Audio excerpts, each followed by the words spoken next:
Muy bien, muy buenos días a todos. Bienvenidos al curso de paisajismo del Departamento de Ciencias Ambientales en la Universidad de Guadalajara. ¿Sí? En esta ocasión tenemos el honor de contar con la presencia de la arquitecta paisajista Adriana Camaño, quien es egresada de la Universidad Nacional Autónoma de México y ha sido constante asistente a nuestro Congreso de Ciencia y Arte del Paisaje que organizamos en la ACAMPA, la Academia Mexicana de Paisaje. Déjenme decirles que la arquitecta paisajista Adriana Camaño no solo es una persona totalmente profesional, ejemplar en su disciplina, sino que es una de nuestras más destacadas ponentes en el Congreso, ¿sí? Particularmente la caracteriza la calidad de sus exposiciones, de su información, la amenidad y la creatividad de lo que ella comunica. Así que sin más, damos paso a la arquitecta. Bienvenida, arquitecta. Adelante. Arquitecta, su micrófono, por favor. Muchísimas gracias. ¿Qué más puedo decir después de unas palabras tan bonitas que me conmueven? Y agradecer pues, a todos ustedes que estén acompañándonos en esta ocasión, que estamos tan contentos y que vamos a hablar. Y con algunas palabras para Iram, que anda por ahí, que quiere estudiar arquitectura de paisaje. Iram, mucho gusto. Es una de las licenciaturas más bonitas, más prometedoras en términos utópicos, y ya te hemos abierto brecha muchas generaciones atrás, ya van yo creo que como 35, 40 generaciones que hemos ido abriendo camino. Yo fui de las primeras que estuve aquí. Y bueno, pues les voy a compartir ahora parte de la ponencia que presenté en Acampa, pero junto con otra información que tiene que ver la importancia de la arquitectura de paisaje como una disciplina que generalmente consideran que es solo la parte bonita de la arquitectura y en realidad tiene muchos más beneficios que dar. Yo aquí quisiera hacer un espacio y comentar que en el 2015 tuve la grandísima oportunidad de participar en un proyecto para unas casas de estancia de la Ciudad de México que se llaman Centros de Adaptación e Integración Social. Y en estas casas, dirigidas por la Secretaría de Desarrollo Social, se atiende a personas con diferentes discapacidades, personas en situación de calle. Pero me llamaron para diseñar 3 casas en particular que atienden a pacientes con problemas de demencia. Llámense Alzheimer, llámense dentro de las 9 diferentes tipos, que son personas abandonadas por la familia, y que afortunadamente hay una institución social que se encarga de acogerlos y de darles la oportunidad de recibir alimento, de recibir cuidado, de recibir limpieza. Durante estos 3 proyectos, pues realmente me conmovió darme cuenta lo afortunados que somos algunos y cómo necesitan otras personas de nuestro apoyo. Y en todo esto, además, empecé yo la investigación porque me di cuenta, aunque me habían solicitado que fuera un proyecto de paisaje muy similar a un parque o un jardín público, me di cuenta que eran personas con una psique muy particular, con una serie de problemas muy específicos y que indiscutiblemente requerían de un proyecto que fuera particular para sus necesidades. Cuando inicio la investigación, me doy cuenta que en otras partes del mundo, las áreas verdes dejan de ser el lugar bonito, el lugar que acoge, que acopia agua o que disminuye la temperatura de las ciudades, sino que además puede trabajar a favor de la salud mental, que en estos tiempos indiscutiblemente estarán ustedes de acuerdo conmigo que es fundamental, ¿no? Ahora todos en más de 13 meses que llevamos de encierro, pues todos estamos con esta inquietud de la salud mental. Espero que ya se vea la presentación. Por favor, si alguien me hace favor de decirme con la manita si se ve o no se ve, debe de verse mi lámina con mi fotografía. Se ve Sí bien. se ve. Ok, bueno, no lo voy a poner completo porque de pronto el Zoom me da ciertos problemas, pero vamos a hablar del valor terapéutico de la arquitectura del paisaje, pero como esto además no es nuevo, sino que es un conocimiento que se ha gestado a lo largo de la historia de la humanidad y que aunque por algún momento lo olvidamos y lo dejamos de lado, ahora la ciencia, tanto la psiquiatría como la neurología y la psicología, nos ha comprobado, nos ha hecho darnos cuenta de la trascendencia que tiene. Así que inicio con esta imagen preguntándoles a ustedes qué sensación desarrollan si la ven esta imagen. ¿Qué sienten? Y les apreciaría mucho a que a partir del chat me hicieran favor ustedes de compartir sus impresiones. Si tienen ustedes esta imagen, ¿qué sensación les provoca? A mí me da una paz enorme, pero no sé a los demás, porque en términos generales, la gran cantidad de personas tienen un gusto por la naturaleza, pero hay a quien también no le gusta. Entonces, continúo y vamos a ver que este gusto por la naturaleza viene desde tiempos inmemoriales en que se ha registrado. Ahí tienen una frase de la Biblia en el que dicen que son grandes las riquezas que la naturaleza nos da, nos proporciona. Así que lo vemos desde la Biblia. Y recuerden que la Biblia tiene muchos episodios que se gestan en la época de los mesopotámicos. Estos famosos jardines colgantes de Babilonia, pues al parecer, de acuerdo a excavaciones arqueológicas, se ha comprobado que no eran únicos y exclusivos de esta leyenda, sino que era algo habitual dentro de las ciudades de los mesopotámicos, porque aquí es donde nacen las primeras azoteas verdes como un elemento de confort bioclimático. Y en los mismos sumerios tienen un gran gusto por la naturaleza y bueno, pues este árbol de la vida es un elemento que nace aquí. Para el mundo de los sumerios, aquí debo de decir que se mencionaba que el árbol es el gran elemento que conecta la vida terrestre con el cielo y con los dioses. Así que ya pueden ustedes darse una idea. Y ahora mencionaré lo que era la vida de los egipcios y la naturaleza. Ellos tenían múltiples elementos que representaban en su arquitectura y en su arte en general, pero a la flor de loto le concedían un valor espiritual porque decían que representaba el ejemplo estricto de la resurrección sin mancha alguna. Así que, como les he comentado, es un elemento que se repite constantemente en la arquitectura. El mundo de los griegos, por su parte, claro que tiene un gran contacto con la naturaleza y ellos disfrutaban mucho del mar. Entonces, como tal, muchos de sus templos, muchas de su arquitectura la orientan con vistas a la naturaleza. Y esto que es el famoso árbol de Galeno, pues es un elemento que todavía se conserva en la isla de Kos, ya que representa la capacidad de reconectarse con la naturaleza. El mundo prehispánico, por su parte, tuvo gran gusto por la naturaleza. Y esto lo veían no solo por las propiedades medicinales de las plantas, como es esta, que es el árbol de la manita, el Queratonendron pentadactilo, el cual tiene múltiples beneficios medicinales, pero además de eso, tiene el don de ser venerado como una deidad para el mundo prehispánico, al igual que la plumeria rubra, y al igual que lo que fue este gozo y disfrute de los baños de Netzahualcóyotl en Texcotzingo, muy cerca de Texcoco, el cual en este momento les represento a través de un cuadro de Velasco y representa ese gusto que tenía Netzahualcóyotl. Todo esto estaba rodeado por plantas bellísimas, como caracteriza México, pero además plantas con mucho aroma, y desde aquí el señor, mientras se daba sus baños, escribía poesía y resolvía diferentes sistemas constructivos o estrategias militares, porque era realmente un genio de la época prehispánica.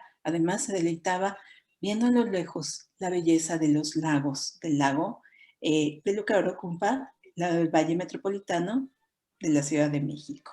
Imagínense ver todo esto e imagínense este gusto por la naturaleza que desde luego no ha estado exento de ninguna de las culturas. El mismo ejemplo del pueblo inca lo revela. Y en este pueblo inca, bueno, hay que mencionar aquí que inclusive ahora diferentes geólogos han hallado que existe una consonancia entre una serie de elementos geodésicos importantes, los cuales respetaron a la construcción, pero estas construcciones indiscutiblemente que representan un agasajo visual y en todos los sentidos para quien tiene la oportunidad de verlo. Retomemos el mundo occidental y hablemos de lo que era la parte medieval. La parte medieval que todos conocemos por esta época de gran inestabilidad, por esta época en el que, bueno, el medievo es considerado por los renacentistas y lo llaman la época del oscurantismo, porque se pierde mucha de la tecnología que el grupo grecorromano había logrado. Sin embargo, aquí podemos ver a través de esta frase que les escribo de un teólogo importantísimo del siglo IX, que era muy famoso por ser uno de el confesor, además de una persona muy allegada a la corte del famoso Carlomagno, cómo se dan una serie de recomendaciones de cómo deben de estar los jardines alrededor de los castillos, de los monasterios y cómo deben de contener plantas medicinales y algunas otras serie de árboles frutales como avellanos, almendras, higos, manzanas, peros y ciruelas, así como otras plantas para la cocina que no solo enriquecieran este deleite culinario, sino que permitieran mantener los secretos de la medicina tradicional de esa época. Y creo que aquí se abre un espacio al significado de la rosa. Estoy segura que aquí más de una persona ha recibido o ha obsequiado una rosa como símbolo de amor. Y no sabemos que atrás de esta tradición hay varios cientos de años que lo anteceden, siglos o quizá un milenio, ya que la rosa tiene múltiples beneficios medicinales y se consideraba que representaba los poderes curativos de la Virgen María. Así que cuando un cruzado moría, se le depositaba una rosa roja como presencia de la Virgen María que recibiría en su seno al cruzado, pero además también como un símbolo de amor. Así que ustedes pueden ver cómo también la época medieval tenía sus secretos y sus deleites alrededor de lo que era la vegetación y cómo varios símbolos, inclusive la famosa flor de lis, que viene desde la época de los egipcios, es un elemento que se retoma aquí como parte de los símbolos, como parte de los grandes elementos que se van a conservar también en este mundo hortícola de la época del medievo. Voy a hacer aquí un reconocimiento a un personaje que he descubierto y que me parece extraordinario, que es a alguien que se le conoce como la gran teóloga de la Iglesia Católica, una monja alemana que además de ser teóloga, era conocida por ser una gran música, pero además por tener un alma piadosa y recibir en su convento a muchos enfermos. Se empiezan a desarrollar los primeros hospitales de la época medieval. Y en esta época medieval, esta misma monja, que en este momento pido una disculpa porque no recuerdo en estricto cuál es el nombre de ella, pero menciona y deja en sus escritos cómo deben de ser desarrollados los jardines alrededor de los hospitales para propiciar, reconfortar a los dolientes con diversos tipos de pastos, plantas agradables al olfato, así como plantas agradables para nutrir la vista y que atraigan el coro de las aves para acariciar el oído. Esto es una descripción del siglo XIV en la cual ya reconocían la importancia de tener jardines cerca de las áreas hospitalarias como una medida para mejorar y reconfortar a los pacientes. Y esta tradición no va a ser única, ya que los cistercienses en una misma época desarrollan también una serie de jardines, además de que instituyen cómo la arquitectura debía de desarrollarse para honrar a Dios, en un lenguaje mucho más adusto que lo que se hacían en otras partes de Europa. Bueno, pues también definen cómo debían de ser esos jardines alrededor de los hospitales. Y fíjense que nuevamente dice que las ventanas deben ver hacia escenas alegres que motiven a los pacientes y los inviten a dar paseos. Los caminos deben estar cubiertos por ramas que desvíen el viento y donde se ofrezcan bancas. Nuevamente está presente todo este desarrollo de jardines bellos alrededor de las áreas hospitalarias. Y esto es, sí recuerdo muy bien el nombre, porque son inscripciones que deja el monje Bernard de Clairvaux, quien es uno de los grandes personas que van a aportar las descripciones de cómo debe de ser la arquitectura monástica y religiosa de los católicos. Ahora, los invito a ver esta imagen fascinante de uno de los monasterios de Padua, en el cual ellos mismos desarrollan un jardín botánico únicamente con especies medicinales, ya que lo consideraban algo fundamental. Y aquí, por ejemplo, para los que somos gustosos de la arquitectura, pues es muy interesante ver esta figura geométrica con una serie de ejes que lo acompañan. Estas inscripciones, esta geometría, se va a reproducir a lo largo de la historia de la arquitectura y de los jardines hasta el siglo XIX, en el que aparecen el mundo de los jardines ingleses, que va a romper un poco con esta formalidad y que va a ser un importante acento para recuperar las ciudades tras la aparición de la Revolución Industrial, que será un momento en el cual, por tanta pestilencia, hay muchos historiadores que describen este momento de la historia urbana como un semillero de grandes epidemias, de grandes enfermedades. Pero afortunadamente, después de una importante epidemia de cólera en Europa, que deja cerca de 10 millones de muertos en un curso de 10 o 15 años, pues va a aparecer un grupo de médicos que van a abogar por sanear las ciudades. Y este sanear las ciudades estaba encabezado por un doctor, Benjamin Richardson, quien va a abogar para que las ciudades se abran áreas verdes. Espacios abiertos en los cuales se permita que exista mayor luz al interior, haya mayor circulación de aire y todo esto además va a mejorar la fisonomía. Así que, por ejemplo, esta que es, se me olvidó, esto que es Londres con su famoso parque, es una de las primeras transformaciones urbanas. Y este parque, además, va a ser obsequio de mucha de la aristocracia de ese momento, que para mejorar la salud de todos y mejorar la de ellos mismos, aunque independientemente de que emigran hacia sus casas campiranas por un tema de seguridad ante la epidemia, pues van a ir construyendo estas grandes ciudades que se van enverdeciendo. Hoy por hoy, Londres es conocida como una de las ciudades más verdes de Europa y esto va a repercutir hacia el resto de las grandes capitales europeas con diferentes modelos y desde luego va a llegar hacia América con el ejemplo de Central Park.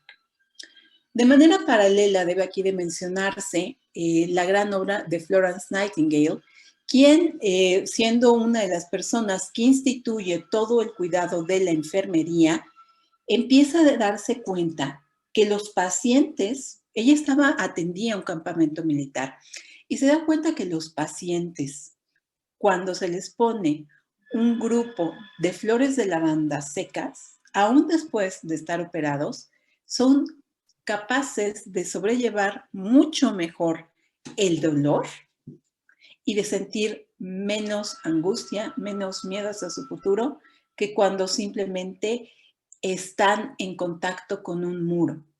De hecho, ella es una de las primeras que empieza a señalar, porque era un momento en el que los hospitales o las primeras construcciones como hospitales se hacía un gran énfasis acerca de la asepsia y de no tener contacto con el mundo exterior. Y ella deja una nota dentro de sus memorias en la que menciona que ella nota que los pacientes que están hospitalizados contra los pacientes que están en campamentos militares al exterior se recuperan prácticamente en el mismo tiempo.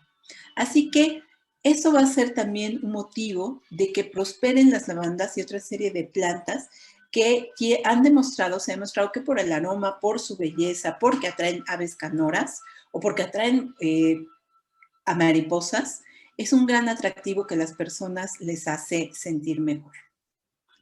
Y todo esto que les estoy comentando no es ciencia ficción ni el romanticismo de unos cuantos, no, ha sido ya comprobado y comprobado además por médicos japoneses. Y les voy a dejar ahora este video. Permítanme un momento.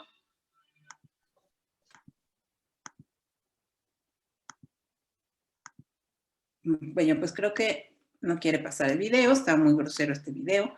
Voy a tener que volver a compartir con ustedes la presentación. Dejo de compartir un momento y vuelvo a buscar la presentación. ¿Hasta aquí tienen ustedes alguna pregunta?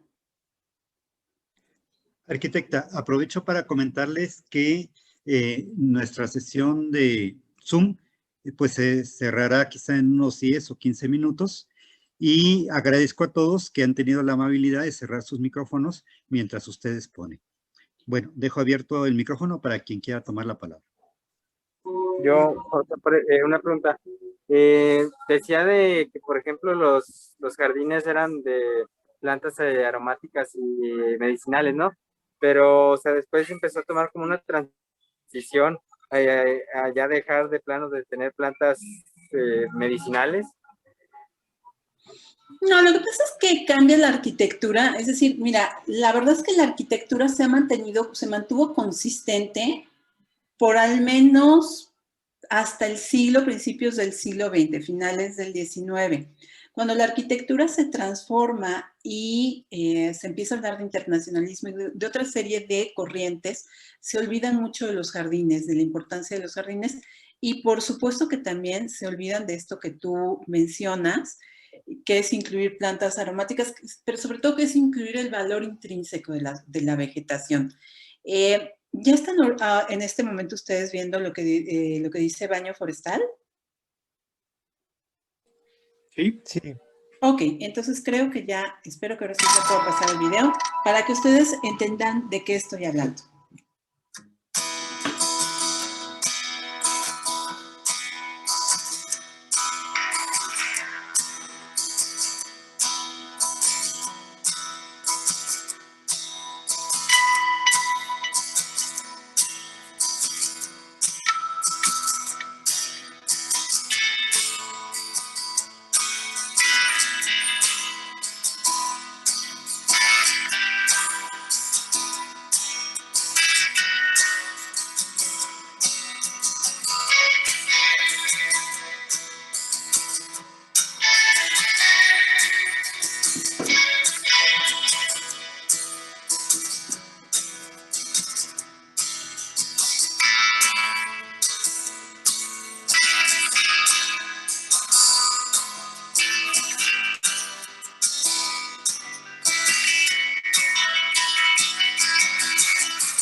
Fíjense qué tema tan interesante, y esto todavía podría a lo mejor parecernos que es algo totalmente idílico, pues no. Este señor que están ustedes viendo en esta fotografía es un médico muy importante. Él es alguien que se dedica a la inmunología y que trabaja directamente en la Escuela de Medicina de Tokio.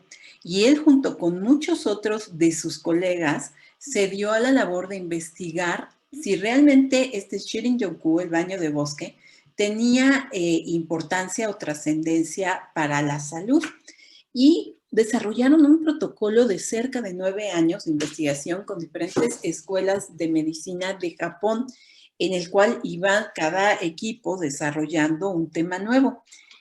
Trabajaron además con personas y se dieron cuenta, por ejemplo, si un paciente diabético ingresaba a un paseo de bosque que durara entre los 90 y 120 minutos que debe de durar, a base de una prueba de glucosa, se dieron cuenta, o sea, y nada más así con estos pinchazos que dan ahora en los dedos, que su glucosa disminuía notablemente y que con el tiempo, pues iban mejorando de salud.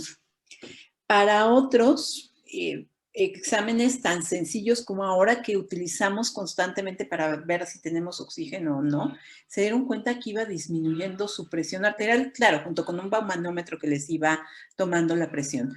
Pero existieron una serie de pruebas mucho más sofisticadas que tienen que ver con tomografías cerebrales, las cuales representaban que las personas, además el área de estrés que se aloja en el cerebro, bueno, pues esa área de estrés disminuía aún en las tomas que tienen que ver con estas tomografías. Entonces aquí pueden ver ustedes uno de los artículos de nivel internacional que se han distribuido y esto ha dado toda una tendencia en el mundo y ahora pues hay una búsqueda de los baños de bosque en diferentes partes. Estos baños de bosque, fíjense, porque además esta característica de la vegetación, evidentemente, cuando estamos en contacto con la naturaleza, disfrutamos mucho más de esta porque intervienen más factores y esto permite que tengamos, aquí tiene que ver una disminución con o una concentración de la hemoglobina, es decir, aumenta nuestro sistema inmunológico y aumenta mucho más si lo estamos viendo, aunque sea con una fotografía o desde una ventana de un edificio, pero si lo vemos directamente o lo vivimos en un bosque, esto mejora considerablemente. Esto tiene que ver, esta gráfica que les muestro es a través de pruebas de saliva de cortisol. Tanto el cortisol como la adrenalina disminuyen. Y aquí voy a mencionar que la adrenalina y el cortisol ambos son hormonas que están asociadas al estrés. Nada más que cuidado, el cortisol es a la que se debe predominantemente los infartos, es la que incide en la presión sistólica. Así que pueden ustedes ver nuevamente esta gráfica, como el antes y después de caminar por el bosque o entre áreas vegetadas dentro de la ciudad, pues ayuda a que disminuya el cortisol. Lo mismo con la adrenalina. Y esto se refleja también en la disminución de la presión sistólica, que como les mencionaba, es la que está relacionada con los infartos. Así que no por nada, los chinos tienen esta frase tan bonita que dicen que si quieres ser feliz un día, visita a un amigo. Si quieres ser feliz un mes, lee un libro. Pero si quieres ser feliz toda tu vida, cultiva la jardinería. La jardinería tiene importantes propiedades curativas y por eso es que ahora buscamos, cada día se busca más, y esto debe de quedarnos muy claros después de la pandemia, que ver escenas como estas son sumamente relajantes y eso nos va a ayudar en general a tener mejor condiciones de salud. Voy a presentar estas últimas láminas antes de que se nos corte el tiempo de la plataforma de Zoom. Nos volveremos a conectar, a enlazar, como nos menciona el profesor Novelo, pero quiero mencionar a este investigador muy importante, el doctor Edward Wilson, que es quien hace la propuesta de la hipótesis de la biofilia. Y él es un importante investigador, entomólogo, que para estudiar insectos como los que tienen ustedes en la imagen abajo a la derecha, ha hecho campamentos o hizo campamentos por todo el mundo, en diferentes partes del mundo, África, América, Europa, y se dio cuenta platicando con muchos compañeros de él que en términos generales, cuando estaban en contacto directo con la naturaleza, sentían un mucho mejor estado de ánimo y ellos se dieron cuenta que prácticamente todos tenemos esa necesidad de estar en contacto no solo con las plantas, sino también con algunos animales. Y esto lo denominó como la hipótesis de la biofilia. Y esto es muy interesante porque además hace una referencia al mundo de los japoneses y empieza a observar sus árboles. Y en los árboles ustedes pueden ver que los jardines tradicionales japoneses hacen un recorte de arbolado importante, una serie de formas muy horizontales, siguiendo la misma forma como son los árboles en las estepas africanas. Así que en este planteamiento de la biofilia dicen, bueno, pues finalmente pensemos en cuando éramos unos pequeños seres que habitábamos en los bosques o en estas estepas. Allí encontrábamos alimento, ahí estaba nuestra familia, ahí además sentíamos refugio porque como monos podíamos correr y treparnos y eso nos daba una gran sensación de seguridad. Y eso es lo que 8 de cada 10 personas en el mundo, o 9, es lo que buscamos en la naturaleza. Refugio, seguridad, placer y alimento. Entonces vamos a regresar en un momento, nos queda menos de un minuto. Profesor Novelo, no sé si quiera mencionar algo. No, únicamente eso. Como estamos grabando la presentación, les pido que demoremos 5 minutos en volvernos a comentar para que esta primera parte pueda quedar debidamente registrada. Agradezco mucho la atención de todos ustedes y al final, si hay oportunidad, pues tendremos un diálogo con la arquitecta y algunos de nosotros que no nos conocemos nos presentaremos. Nos vemos pues en 5 minutos. Muchas gracias.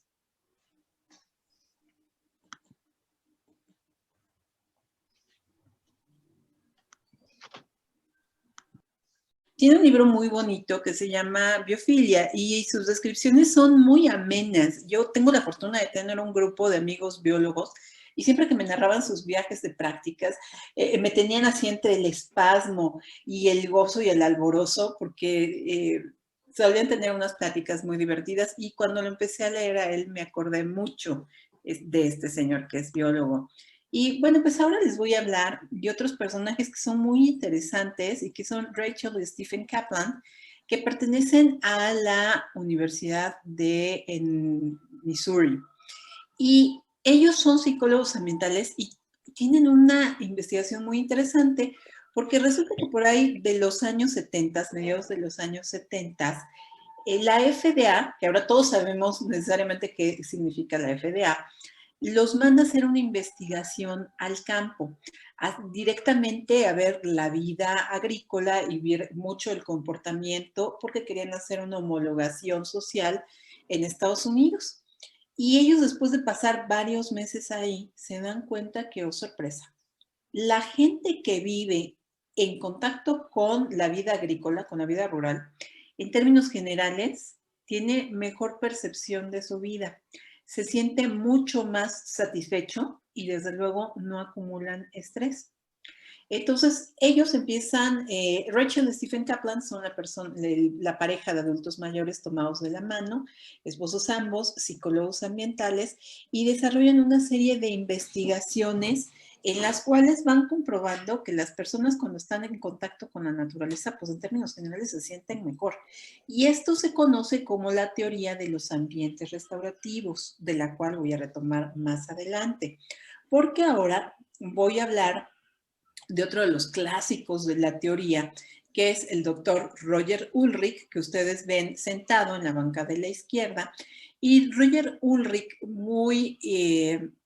un psicólogo acucioso, muy cuidadoso en toda su metodología de investigación, una persona reconocida en todo el mundo, pues durante 14 años se dedica a realizar una investigación con pacientes posoperatorios con coleostomía. Misma edad, mismo sexo, misma condición social. 42 pacientes en 14 años. Y estos 42, a la mitad se les ponía en una habitación donde veían solo un muro blanco o una pantalla de televisión y a los otra cantidad de pacientes, los otros 20 y tantos, una ventana donde podían ver naturaleza. Y lo que sucede es fascinante porque se dan cuenta que aquellos pacientes que tienen contacto visual con la naturaleza se recuperan en la mitad del tiempo que los que estaban en una habitación cualquiera. Entonces, esto se conoce como la teoría de la reducción del estrés psicofisiológico. Y esto ha orillado que en los hospitales se empiece a introducir a la naturaleza como un elemento, insisto, no decorativo, sino como un elemento que permite que las personas se restablezcan, se curen, tengan mejor estado de ánimo. Entonces, aquí les estoy poniendo un ejemplo de beneficios de un jardín hospitalario, pero esto ya es común, esto es muy habitual. En este momento, una de las personas más reconocidas, de los arquitectos más famosos del mundo, que es el despacho de Norman Foster, un inglés que, bueno, todos estuvimos sensibilizados a este nombre porque era de las personas que iban, que encabezaba el proyecto del aeropuerto en lo que era el lago de Texcoco. O sea, ella es una persona de reconocimiento internacional. Bueno, pues esta persona de reconocimiento internacional que desarrolla proyectos en todas partes del mundo, está ahora con un proyecto que se va a empezar a construir en el Cairo de un hospital. Y justamente se ven los renders con fotografías, con imágenes en medio del campo. Y quizá esto nos recuerde que la naturaleza en verdad que tiene buenos beneficios para todos nosotros.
Bueno, pues vemos que no solo la naturaleza, todo...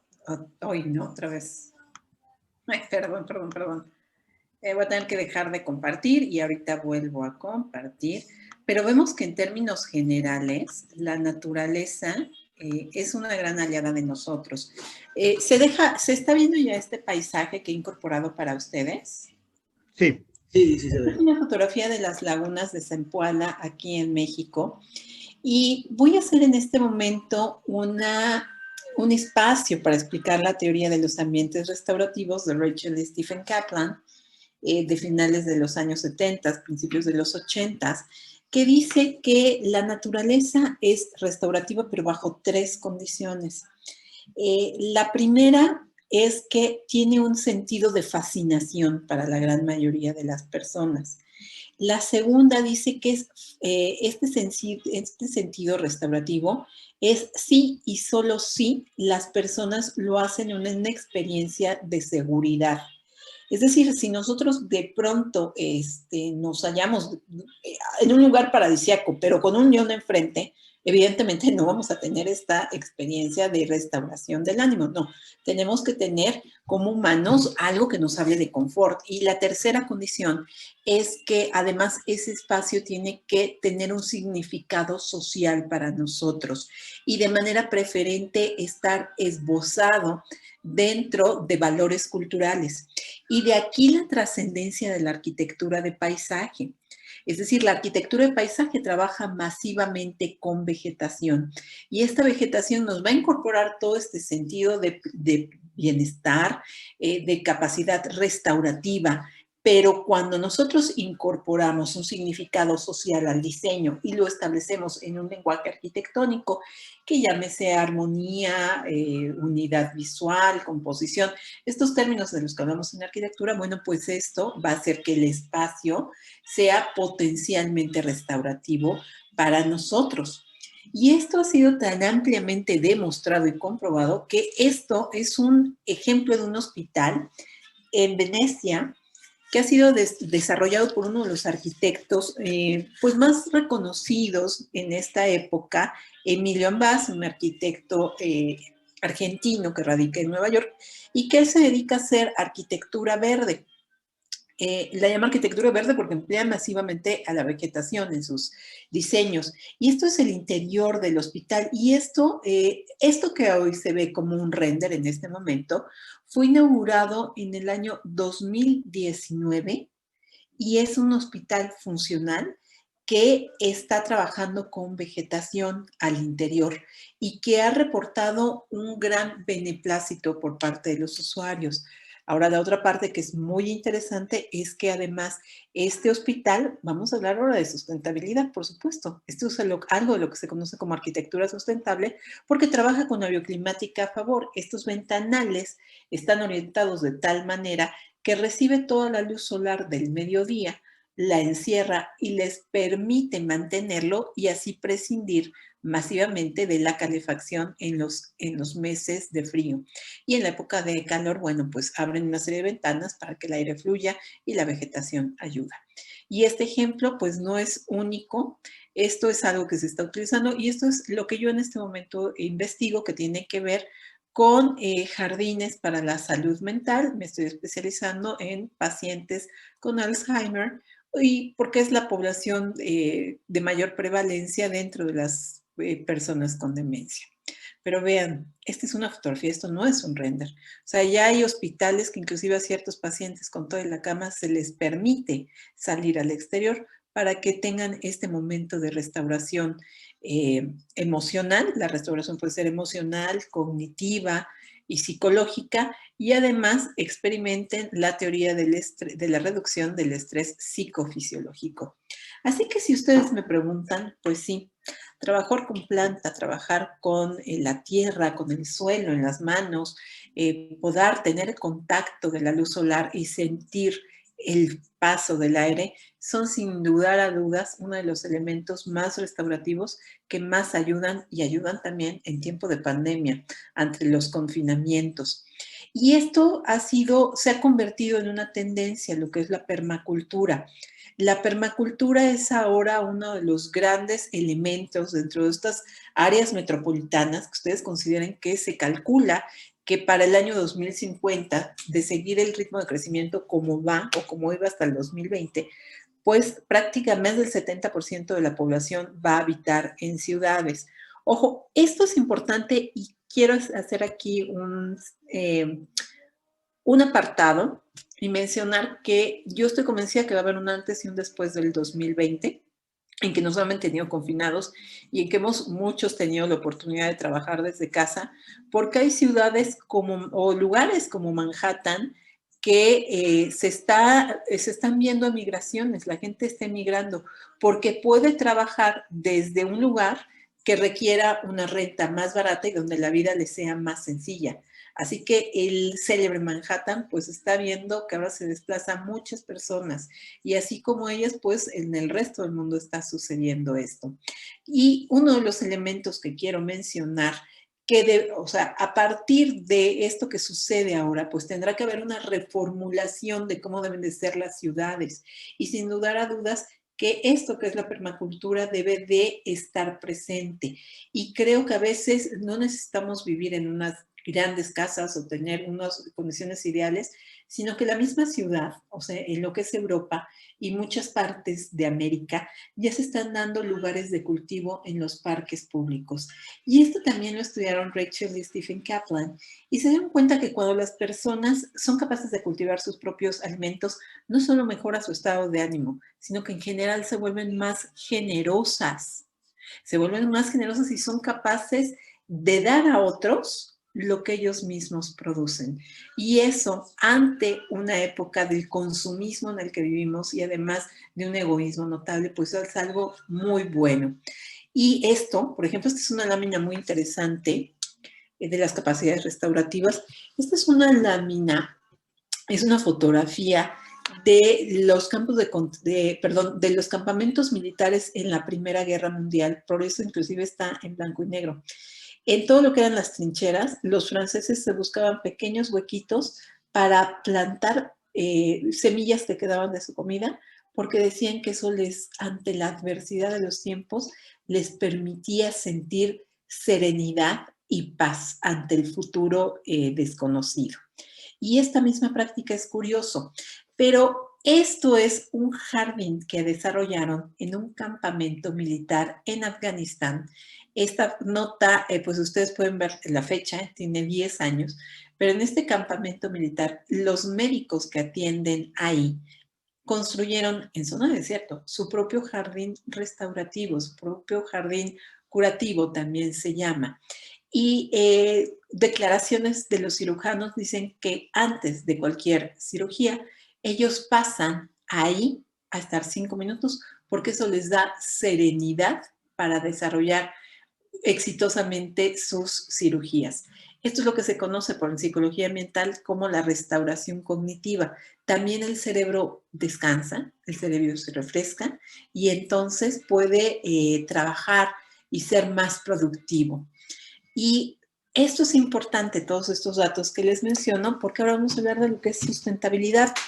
Iram, si sigues por ahí, bueno, tengo que decirte que una de las grandes, y a todos los que están aquí presentes, que uno de los grandes retos de la arquitectura de paisaje es contribuir a la sustentabilidad de las grandes ciudades. Y esto se entiende, bueno, después de la profunda crisis ambiental climática que vivimos, en el cual, pues, no sé ustedes, yo vivo en el sur de la Ciudad de México, tienen ustedes su casa, y en este momento sentimos un calor agobiante que yo en otros años no sentía. ¿Por qué? Porque ha habido un incremento de temperatura. Y sabemos que uno de los grandes elementos para combatir las islas de calor y el cambio climático es a través de la vegetación. No en balde, Europa ha financiado un proyecto de enverdecimiento del desierto del Sahara y ha sido muy exitoso. Y hoy a 10 años de que empezaron, están festejando. Y dentro de todo esto, además, podemos hablar de cómo esto se elabora como procesos, ¿no? Cómo se va interviniendo la gente, cómo la arquitectura habla de nuevos ciclos, de nuevos elementos, de los ciclos biológicos, integrarlos, pero siempre alrededor, además de una economía circular. Por ejemplo, la arquitectura del paisaje busca que los materiales y todos los elementos se aprovechen al máximo y exista un menor desperdicio. Pero además se busca dentro ya no de la sustentabilidad, o bueno, sí de la sustentabilidad, pero encaminados a la sostenibilidad, a que exista gente y sociedades con mejor calidad de vida. Y en esta calidad de vida, esto es importante y debemos de mencionarlo, que parte de la sustentabilidad habla del bienestar. Es decir, ya estamos abandonando este triángulo en que hablábamos de economía, de sociedad que hablábamos también del ambiente, por supuesto, no, ya el discurso de la sustentabilidad se vuelve cada vez más complejo y ahora incluye elementos de democracia, elementos de cultura, pero elementos también de salud. Entonces, si nosotros hablamos que hacemos áreas verdes lo suficientemente interesantes para que generen la salud mental y el bienestar, estamos contribuyendo con la sustentabilidad.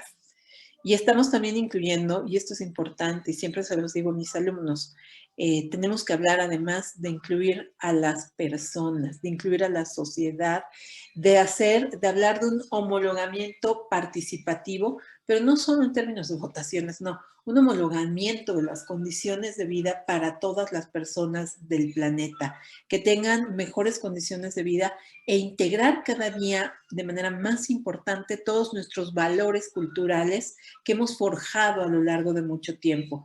Y en eso creo que México tiene una gran presencia en todo el mundo por su patrimonio, no solo natural, sino también cultural. Y esta culturalidad, por supuesto, que debe de ser incluyente. Esto es hablar de sustentabilidad, incluir a todos los grupos étnicos, todos los grupos culturales, todas las personas con diferente ideología para construir mejores ciudades, para construir un mejor planeta y además para hablar de ambientes sustentables. La arquitectura de paisaje, con su labor, busca, a través además de asesorías de personas tan valiosas como puede ser el impulso del profesor Roberto Novello y su eterna amiga, la doctora Lucy Claudio, grandes promotores del bienestar, de reducir estos índices. Nos estamos consumiendo en la contaminación y en la destrucción del planeta. Recuerden ustedes que hay muchos científicos que mencionan que esta pandemia se debe al orillamiento que se ha hecho de la vida silvestre en el planeta. Y es importante recuperarla a través de áreas verdes, recuperarla con proyectos de paisaje, recuperarla con la asesoría de personas especializadas e incorporar siempre árboles.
Bueno, pues sí, por si alguien tuviera duda de los beneficios de la vegetación, pues aquí quiero mencionar además que la vegetación y el mundo de la naturaleza no deja de sorprendernos.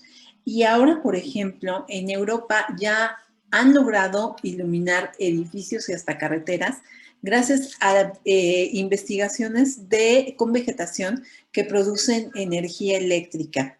Ante todo el problema que existe en Europa, por ejemplo, con la generación de energía y estos inviernos tan crudos que ellos tienen, pues los europeos, además grandes conocedores de la ciencia y la tecnología, han buscado diferentes recursos. Vean ustedes todo el problema político que existe en este momento alrededor de Rusia y sus países vecinos, justamente porque se está construyendo un gasoducto más importante a través del mar Báltico para que llegue directamente a Alemania y ellos puedan contar con materia prima para tener energía.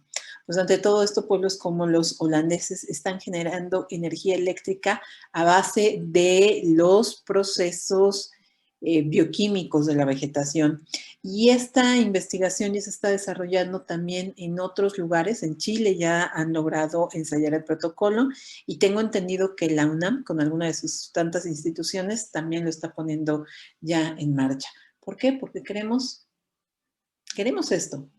Así como les hablé del siglo XIX, de que después de la epidemia del cólera aumentaron las áreas verdes y mejoraron la calidad de vida de los usuarios, porque además hay una revolución social importantísima alrededor de esto, y esto influyó en el resto del mundo, pues ahora es a lo que se quiere volver, y para esto piensen ustedes, Francia, Barcelona y me parece que también Londres han dicho que ahora, después de la pandemia, van a construir mucho mayor dotación de áreas verdes urbanas, como un reflejo de mejorar la calidad. Y esto se está haciendo ver en diferentes proyectos. Esto es Milán, se llama el Bosco Verticale, es un proyecto que ya fue construido en la carísima ciudad de Milán y que es algo que es ya un hecho. Esto es Singapur, conocida como la ciudad biofílica por excelencia, la cual se asienta a orillas del mar y está entre numerosos lagos, finalmente una zona de manglar. Bueno, pues se han construido muchos parques públicos y su arquitectura está dotada de grandes cantidades de áreas verdes, porque ellos además lo que han dicho es que al ser un lugar tropical y ellos quieren ser sustentables y no quieren utilizar el aire acondicionado. Así que han apostado a la bioclimática y al empleo de la vegetación para tener mejores ciudades. Y esto es lo que están conformando como territorio. Yo sé que nos falta, que no podemos tener de pronto algo así, pero estoy segura que queda en la mente de todos ustedes, jóvenes, que tenemos que abogar por recuperar justo esta imagen.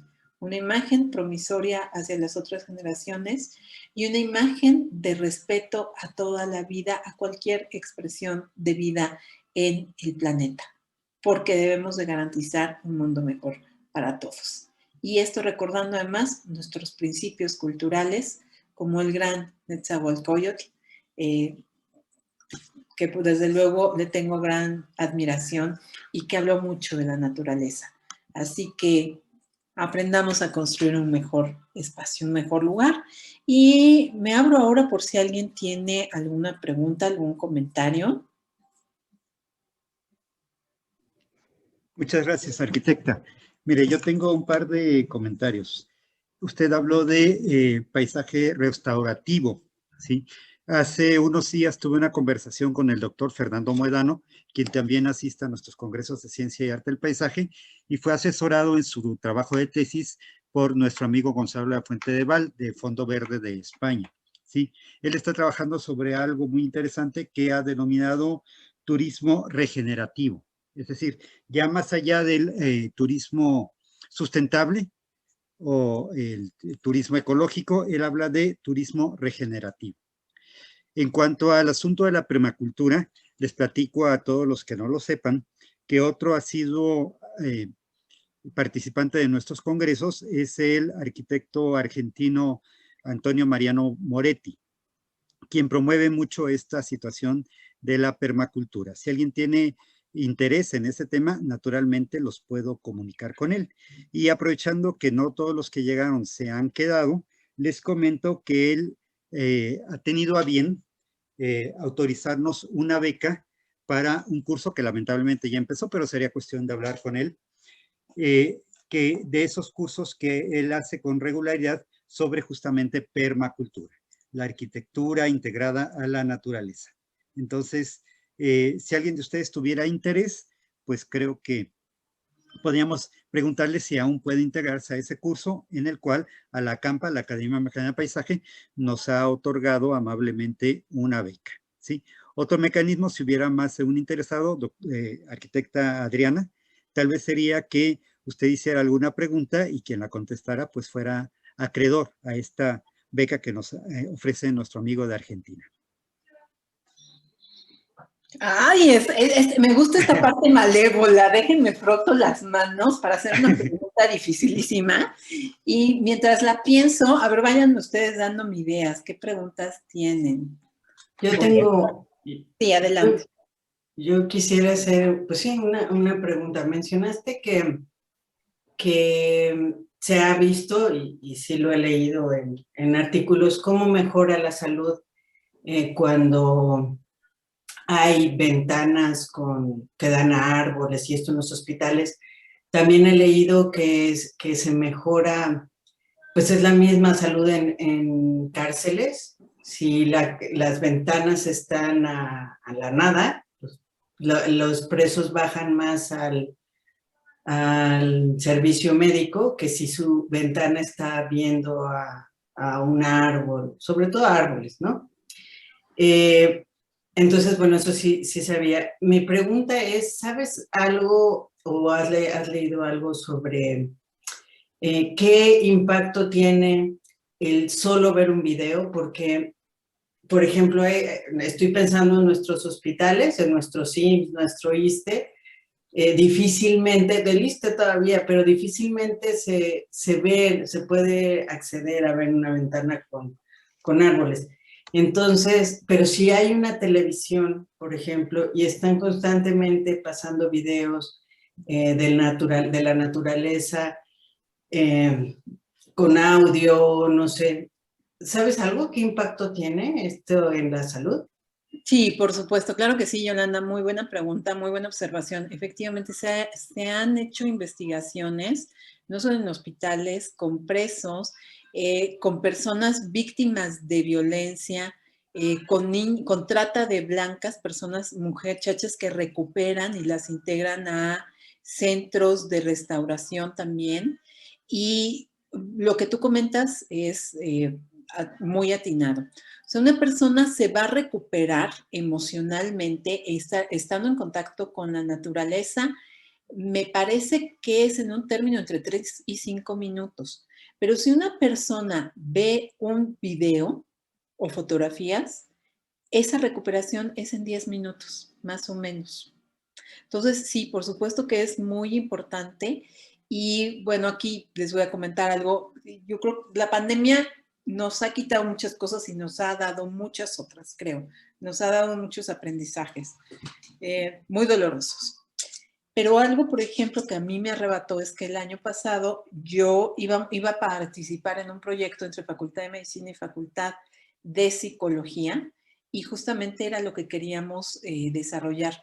Los estudiantes de medicina de la UNAM reportan uno de los grupos con mayor estrés en sus estudios, y queríamos colocar ciertas pantallas en áreas muy específicas con videos de naturaleza donde supiéramos que ellos podían relajarse. Entonces, pues sí, sí lo hay, Yola, sí sirve, y no necesariamente tienen que ser videos porque a veces es un recurso muy caro, ¿no?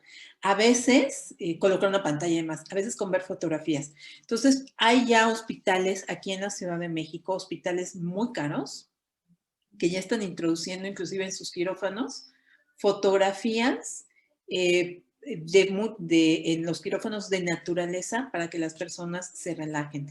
Hay uno famoso que en un quirófano, en el plafón del quirófano, está un paisaje natural y los pacientes reportan que se sientan más tranquilos. Entonces, sí es una muy buena opción y no es la única, porque hay la psicología ambiental es muy amplia y bueno, pues en términos generales han estudiado los hospitales, y en México pues el tema de los hospitales públicos habría que hacer algunas modificaciones para que las personas sientan menos estrés, porque es uno de los lugares más estresantes.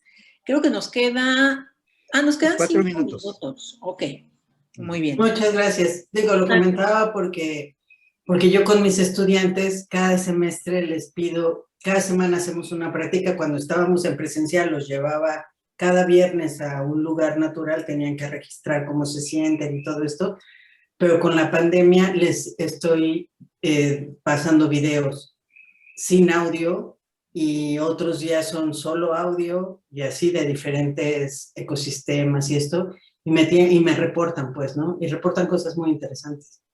Sí, por supuesto. Mira, es mejor que sea visual el ejercicio que estás haciendo, porque hay dos elementos que el cerebro reconoce con mucha facilidad si son falsos o si son verdaderos. Y uno es el sonido. Por más que tenga un muy buen una alta fidelidad, o sea, el cerebro lo reconoce, y por supuesto que descansa, pero no descansa igual. Y la otra es el aroma, el olfato. O sea, y además el olfato es uno de los sentidos más interesantes. Toda la percepción olfativa llega a una parte del cerebro que se llama la amígdala cerebral. La amígdala cerebral, además de que es uno de los puntos neurálgicos prístinos en el desarrollo evolutivo del hombre, está y tiene que ver mucho las emociones, o sea, de ahí que cuando tenemos cierto aroma, percibimos cierto aroma, puede hacernos de inmediato o tener la evocación de una imagen nostálgica, o una imagen romántica, una imagen de enojo, ¿no? Así de fuerte es. Pero además, la amígdala cerebral está ligada a lo que es el córtex cerebral, que es donde se generan las hormonas o se genera o se refuerza el sistema inmunológico. Entonces, estar en contacto nosotros con aromas agradables, pero sobre todo en la naturaleza, eso va a estimular el sistema inmunológico. La naturaleza también nos permite que se haga una estimulación al sistema inmunológico. Y creo que nos quedan 2 minutos, pero ustedes recuerden, o sea, veamos gráficas internacionales de muertes por COVID y han hecho un estudio internacional y en general son ciudades donde no hay buena calidad del arbolado urbano o no hay áreas verdes.